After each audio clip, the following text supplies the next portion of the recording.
Olá, sejam bem-vindos ao programa Espiritismo e Vida. Se você ainda não se inscreveu em nosso canal, se inscreva. Clica no sininho das notificações para você ficar por dentro de todas as novidades que acontecem aqui no canal. Compartilhe o vídeo se você gostou, né? Quando você compartilha o vídeo, você ajuda a fazer com que a mensagem espírita alcance um número maior de corações, levando esclarecimento, levando entendimento, né? O mundo está cheio de dores e a mensagem espírita, a filosofia dos espíritos é extremamente consoladora, né? Nos acompanhe também nas nossas redes sociais, no Instagram, né? E também, quando a gente vai começar a nossa reflexão, hoje nós vamos falar sobre as provas da virtude, né? Nós pedimos sempre o amparo do mais alto, a inspiração de nosso Senhor Jesus Cristo, dos nossos mentores, para que a gente possa fazer uma boa reflexão, não é? Bom, tem um texto do Emmanuel lá no livro Rumo Certo, com este título, Provas da Virtude. E é um texto muito bacana. Mas para a gente começar a compreender esse texto de Emmanuel maravilhoso, nós precisamos entender o que é virtude, né? Os primeiros registros sobre virtude aparecem lá nos tempos da Grécia de Homero, né?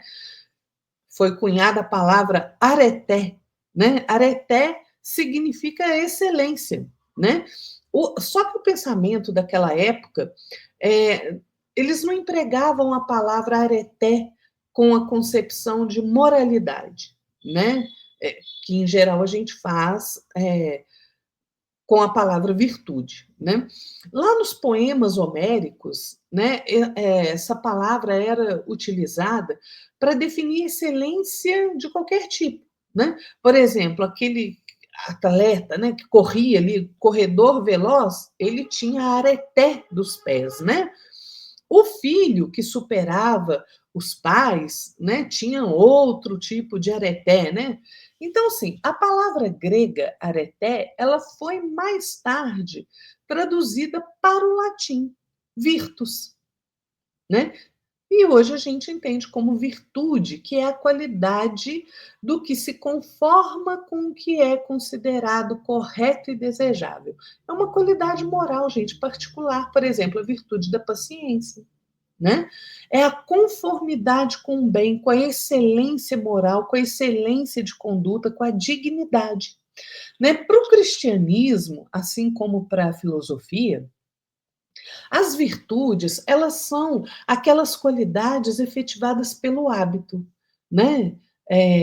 Em que atuam de forma simultânea a inteligência e a vontade. Né? São as virtudes que regulam os atos humanos, que ordenam as suas paixões, que guiam a sua conduta segundo a razão e a fé. Na visão espírita, a virtude, no mais alto grau, é o conjunto de todas as qualidades essenciais que constituem o homem de bem, conforme está lá no Evangelho segundo o Espiritismo. Né? Então, virtudes são essas disposições constantes do espírito, né? As quais, por um esforço de vontade, da nossa vontade, inclinam o indivíduo à prática do bem. Aliás, Aristóteles afirmava que há duas espécies de virtude, né? A intelectual e a moral. Então, vejam que interessante, né? A virtude é entendida por Aristóteles como uma prática e não como sendo um conhecimento ou algo natural que o ser humano possui, né? Por isso é que é necessário a prática constante daquela virtude para que ela se torne um hábito, né? A virtude sempre inclina a pessoa para o bem, e o bem é a busca pela felicidade. Allan Kardec, em O Livro dos Espíritos, no livro 3, capítulo 12, Perfeição Moral, na questão 893, ele faz essa pergunta aos espíritos: qual a mais meritória de todas as virtudes? E os espíritos vão responder para ele: olha, toda virtude tem o seu mérito próprio, porque todas indicam progresso no caminho do bem, né? Então a virtude existe, virtude sempre que há resistência voluntária da criatura ao arrastamento dos maus pendores, das más paixões. né? A sublimidade da virtude está no sacrifício do interesse pessoal, né? Pelo bem do próximo, sem pensamento oculto, né? E lá na questão 894, o Kardec pergunta, né, se tem pessoas que já fazem o bem espontaneamente, sem que precisem vencer qualquer sentimento que lhes seja oposto, né? Então, Kardec pergunta: será que elas terão tanto mérito quanto as que se veem na contingência de lutar contra a natureza que lhes é própria e a vencem? Olha a inteligência, gente, dessa pergunta. E os espíritos falam assim: olha, se eles não têm que lutar hoje, é porque eles já realizaram a luta ontem, né? Eles já realizaram o progresso. Eles lutaram ontem e triunfaram. Né? É por isso, gente, que existe, a gente vê pessoas que realmente não fazem muito esforço para terem bons sentimentos, para terem boas ações, né? Por quê? Porque elas já é um hábito para elas, né? Elas já combateram este bom combate aí. Mas nós estamos ainda muito longe da perfeição, né? Então, muitas vezes, quando nós vemos pessoas que agem no bem, que fazem, vivem o bem, né, com desprendimento de si mesmas, né, fazem o bem até para os seus inimigos, para os seus desafetos, essa pessoa, como, às vezes, recebe, né, a pecha de tola, né? Ah, que planeta que essa pessoa vive, né? Tá ali, o outro está fazendo maldade para ela e ela tá lá fazendo bem, né? Mas, gente, na verdade, essas pessoas que fazem o bem dessa forma, elas são exceção à regra que vige no nosso planeta atualmente, né? Que ainda é a maldade, a intolerância, a mentira, corrupção, abuso de poder, né? Nos mundos mais adiantados, o sentimento do bem é espontâneo. Ele não demanda esforço, porque só bons espíritos habitam esses mundos mais adiantados, né? Então, o que a gente precisa fazer é entender que a virtude requer o sacrifício realmente do nosso interesse pessoal, né? Frequentemente, as qualidades morais, né, são como, por exemplo, um objeto de cobre, né? Aquela aquela douradura ali que não resiste à pedra de toque, né? Então, para um homem possuir qualidades reais, né, que levem o mundo a considerá-lo realmente um homem de bem, é preciso trabalho, né? É preciso progredir, né? Porque às vezes a gente não consegue suportar algumas provas, gente, né? Às vezes basta que nada aconteça, né, para que a gente não ceda do nosso interesse pessoal, né? Porque o verdadeiro desinteresse ainda é uma coisa muito rara no nosso planeta, né? O apego às coisas materiais é um sinal notório, por exemplo, de inferioridade, né? Quanto mais eu me aferro aos bens desse mundo, né, a ilusão desse mundo, tanto menos eu vou compreender o homem, né, a criatura humana e o destino, que é o nosso destino, gente, é alcançar a perfeição, né? Por exemplo, a riqueza material, qual nós estamos falando aqui, ela é chamada a provas muito características, né? Primeiro, porque nós precisamos compreender que nós não temos nada. Tudo é uma concessão divina de nosso Pai. Segundo, se nós recebemos a dádiva da riqueza material nesta existência e não a utilizamos bem, nós estamos falindo fragorosamente na prova da riqueza, né? Porque a prova da riqueza, ela precisa se associar ao trabalho e ao progresso, à educação, à beneficência, né? Porque senão a gente rebaixa a condição da riqueza para a avareza, né? Tem gente que pensa assim, que dinheiro é uma coisa ruim, né? Mas é um engano. Dinheiro não é ruim, gente. Nós vivemos num planeta de prova e expiação ainda. né? Um planeta onde é necessário esse antagonismo, esse contraste.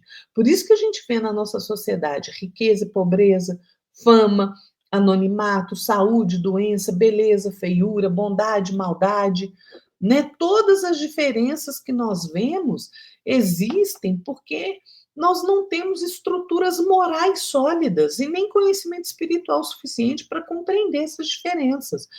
Quando a gente olha pelo lado espiritual, basta a gente lembrar da questão 814 de O Livro dos Espíritos, né? Kardec pergunta: por que Deus a uns concedeu as riquezas e o poder e a outros a miséria? Qual é a resposta? Para experimentá-los de modos diferentes. Além disso, olha a resposta. Como sabeis, essas provas foram escolhidas pelos próprios espíritos que nelas, entretanto, sucumbem com frequência. Gente, a prova da riqueza, ela é tão difícil quanto a prova da pobreza, da miséria. Em alguns aspectos, até mais difícil. Aí tem gente que vai falar assim, nossa, Lara, né? Como é que passar fome pode ser, e não ter onde morar, pode ser mais difícil que ter dinheiro para tudo? Isso é só fruto da observação rasa, gente. Porque é muito fácil você sucumbir moralmente diante das facilidades que a vida dá do que diante da dificuldade, né? É o que eu sempre falo, quando a gente retira da equação da vida o fator espiritual, nada faz sentido, a interpretação fica prejudicada, fica pobre de entendimento, né? Dinheiro é positivo na sociedade, gente. A gente precisa parar de demonizar o dinheiro, né? A riqueza material. O dinheiro, ele precisa ser visto como um instrumento de geração de bem-estar social, né? De auxílio na construção de um futuro digno para as criaturas, né? Melhores condições de alimentação, né? Abre novas perspectivas para os indivíduos, né? Então, é, a gente tem que tomar cuidado com isso, né? Porque o pobre e o rico da terra, né? Eles têm as suas provas ainda. E todos nós, gente, temos que alçar a posição de discípulos de nosso Mestre Jesus. Por isso que a gente precisa agir quando a gente tem bens materiais, responsabilidade com esses bens. Né? A gente é rico, mas a gente se esquece que a gente é rico só pela posição de usufrutuário, né? Dos bens materiais. E a gente tem que alcançar uma situação de usufrutuário das graças de vida, né? Utilizar bem os recursos, né? Auxiliar, né? Riqueza material, gente, é uma ferramenta, uma concessão de Deus à criatura para que ela seja bem utilizada, né, em prol do progresso da humanidade. Então, a virtude, ela é também constantemente intimada a testes que lhe confirmem o valor, né? Como eu disse, a virtude, que vem do latim virtus, né? É essa disposição constante de praticar o bem e de evitar o mal. Não é só uma potencialidade, uma inclinação para realizar alguma ação, não. É uma verdadeira disposição do espírito que se manifesta sempre em benefício do outro, né? E aí a gente tem que pensar que na conduta moral, né, da criatura que precisa se manter aí no caminho do bem e ter construir habilidades para fazer algo corretamente, né? Lá no livro Consolador, Emmanuel, pela psicografia de Chico Xavier, na questão 253, é perguntado a ele assim: a virtude é concessão de Deus ou é aquisição da criatura?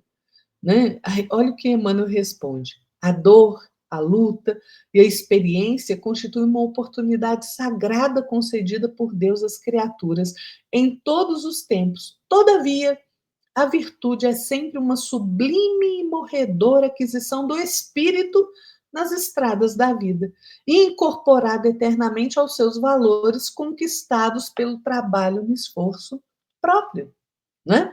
Então, isso é virtude, gente, né? A virtude, ela não surge à toa na nossa vida. Não, ela surge das nossas realizações, através do nosso burilamento, do nosso sacrifício. Se a gente deseja construir a virtude em nossos corações, a gente não pode ser covarde diante das oportunidades que o mundo nos oferece, não, gente. Né? Tem uma passagem na Bíblia, né, no Evangelho em Pedro, 2 Pedro 1:5, que diz assim: por isso mesmo aplicai toda diligência em juntar a vossa fé à virtude, à virtude, o conhecimento, ao conhecimento, o autodomínio, ao autodomínio, a perseverança, à perseverança, a piedade, a piedade, o amor fraterno, e amor fraterno, a caridade. Né? Essa recomendação de Pedro faz com que nós reflitamos que o desenvolvimento das virtudes envolve a melhoria integral do ser humano, né? Independente de onde a gente esteja. Né? Se a gente é rico, é pobre, se é no lar, se é no trabalho, se é no templo religioso, se é no momento de lazer, né? Pedro, essa mensagem de Pedro demonstra que a aquisição de um valor moral ou de uma virtude, né, leva à conquista de outro, e assim sucessivamente, para que a gente se torne uma pessoa melhor. Né? Por exemplo, sem resistência ao desespero, a gente não consegue amealhar a paciência. Se a gente não tem controle do nosso temperamento, que muitas vezes é irracível, impossível, a gente não alcança serenidade. Se a gente não tem gentileza, como é que a gente vai ser bom? Se a gente não exerce a renúncia, como é que a gente vai experimentar o amor puro? Né? Se a gente não tiver firmeza nas nossas atitudes, como é que a gente chega ao conhecimento da verdade? Se a gente não tem tolerância frente à calúnia, né? Como é que a gente vai alcançar a fortaleza? Sem bondade, como é que nós vamos conseguir servir? Sem boa vontade, como é que a gente vai se melhorar? Né? Então, a aquisição de virtude exige empenho e persistência da nossa parte. Não é uma coisa que a gente consegue de um dia para o outro, nem é uma concessão divina. Né? O Espiritismo é claro nisso. Né? Aquele que possui virtude adquiriu por esforço próprio em existências sucessivas, que vai se despojando ali pouco a pouco das suas imperfeições. Né? Então, o desenvolvimento de virtudes representa um desafio significativo na superação das nossas próprias imperfeições, né? E dos nossos impulsos aí dominados, né, pelas paixões inferiores. Então, a gente precisa, neste processo de desenvolver as virtudes, utilizar a razão, né? Por quê? Porque pela razão a gente se mantém um controle seguro da vontade, né? Das nossas escolhas. Então, agora, tem gente que gosta de fugir, né? Dos deveres, das responsabilidades, né? Do autoaprimoramento, né? Gosta de ficar aí repousando, né? Na vida por tempo indefinido, né? Não quer fazer esforço nenhum para se melhorar. Gente, quando a gente faz isso, a gente se transforma em sombra, né? Em sombra de estagnação e morte, né? Deus não desampara ninguém, certo isto, né? Não desampara ninguém. Agora, a gente precisa fazer a nossa parte, né? Se a gente, por exemplo, já conseguiu amealhar um pouco de virtude, seja ela qual for, a gente precisa socorrer, ir em auxílio ao outro, né? Porque tem um motivo para a gente amealhar as virtudes, né? Basta que a gente tenha aí um entendimento mais claro, né? Uma compreensão para a gente compreender isso. Ah, Lara, mas você está falando de virtude? Quais são as virtudes? Sabedoria.